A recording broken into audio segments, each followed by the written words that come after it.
So now that we got the rest of the basics of the game down, let's talk about the most complicated of these basics.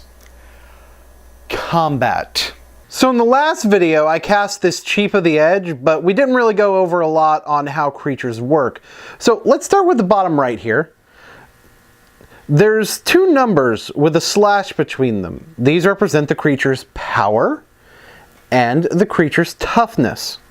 Essentially, the power is how much damage the creature deals in combat, and the toughness is how much damage it can take in a single turn. So this Chief of the Edge deals 3 damage, but he can only take 2. When you see that slash in the text box of the card, much like how this effect gives other warriors +1/+0, then you're always going to be talking about the power and toughness of a card. So other warriors gain 1 power. That is what the text of this card means. Most of the rest of the relevant information about creatures comes from combat, so I'm going to talk about combat a little bit more directly there. Although I do want to bring up keywords.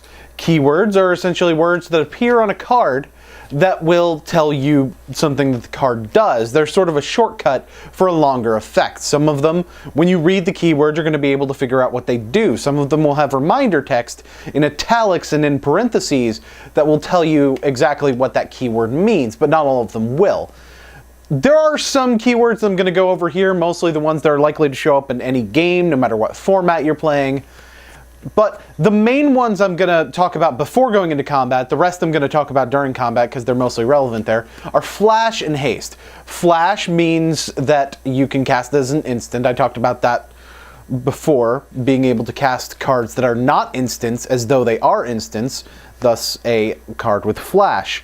The other keyword is Haste, and Haste basically means it's unaffected by Summoning Sickness, which is something that I talked about last time when going over the turn and why I did not attack on that turn. So let's enter our combat phase. The first step of the combat phase is to declare attackers. I'm going to attack with my Chief of the Edge here. Creatures tap in order to attack, so I'll do that now. I normally will push it forward as well to indicate that I'm launching the attack. Now there are 2 particular keywords that I want to discuss right here, and the first of those is Vigilance.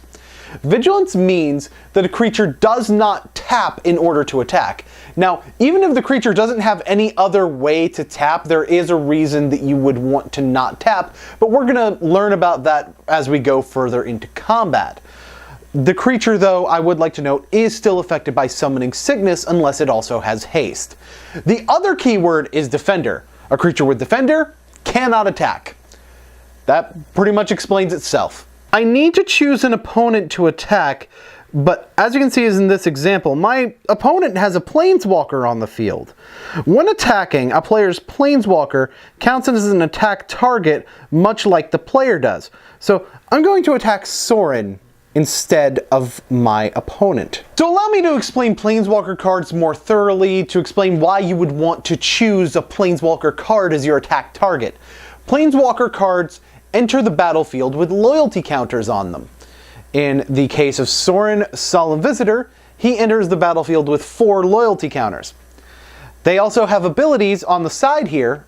On the side here, it tells you how many loyalty counters to either add or remove in order to activate that ability. This is a cost, actually.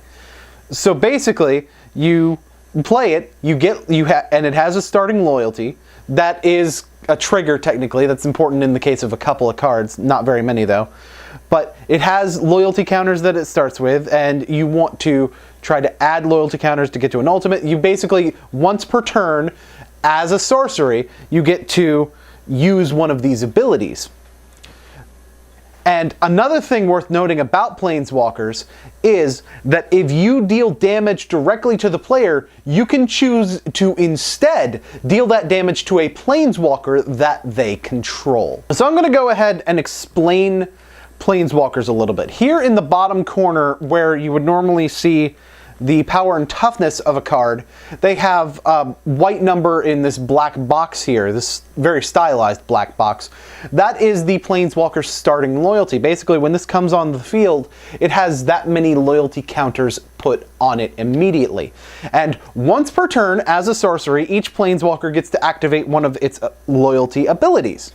These abilities tell you what it costs in order to use them in terms of loyalty counters. Sometimes it will cost you adding loyalty counters to a planeswalker. This can allow you to build up to something of a larger ability.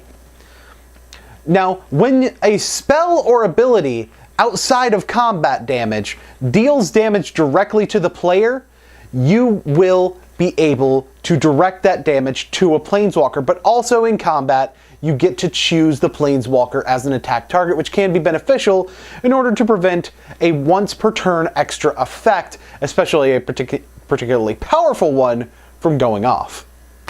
So now that I've declared my creature and what it's attacking, my opponent can take any of his untapped creatures and use them to block. This doesn't tap the creature, and if I tap the creature after the block has been made, it still blocks, but it must be untapped in order to make the block in the first place.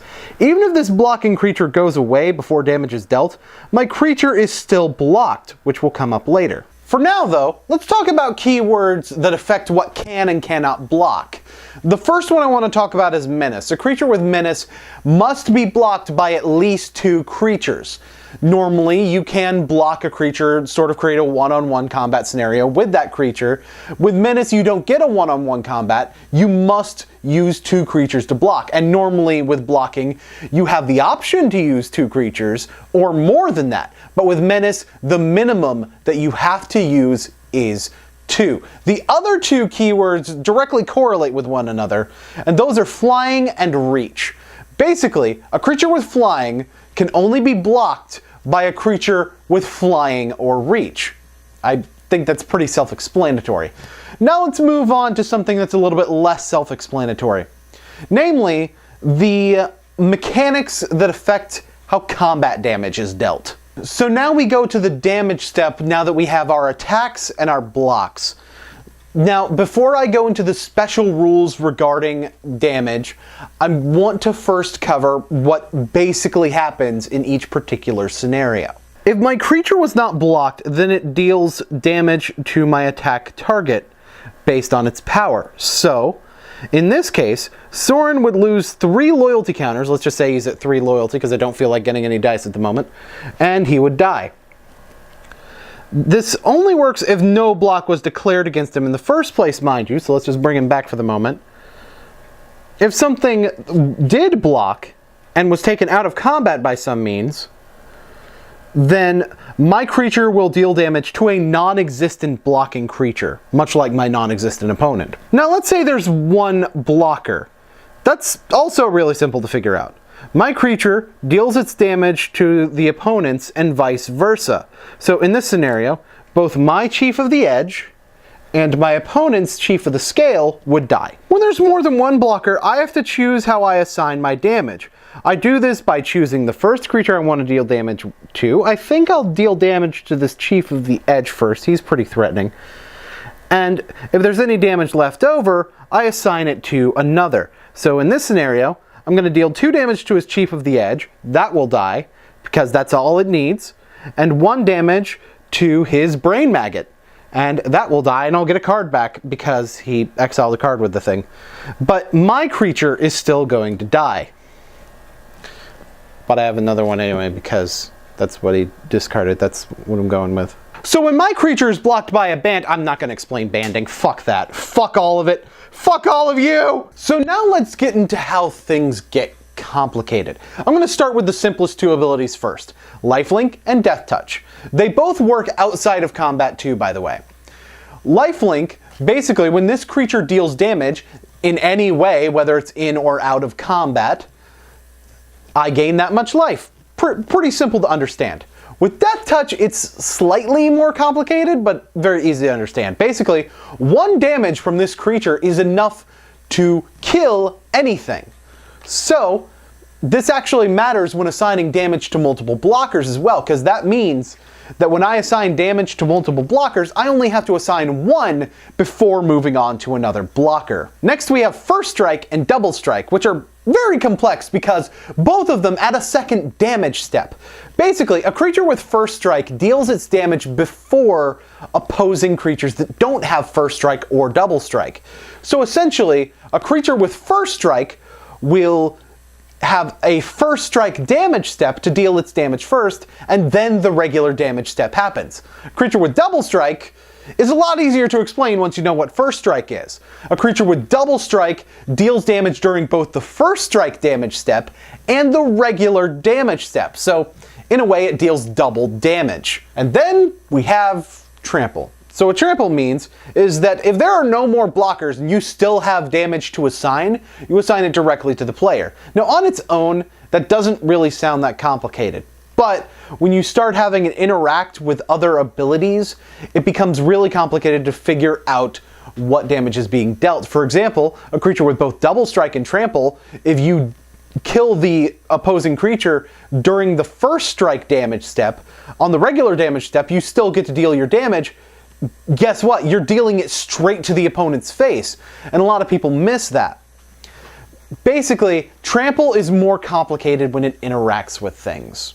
And those are the ins and outs of combat. Now, I know what you're thinking. Experienced players are probably going to note that there's plenty of mechanics that I very much glossed over. Don't worry. I'm gonna talk about those as I need to. I think this was just a very good beginner course to get people sort of started in figuring out how this game really works. In the next video, I'm going to make sure to tie everything together and tie up any loose ends for how a game works. And the way I'm going to do that is by actually playing a game of Magic. I know, about time, right?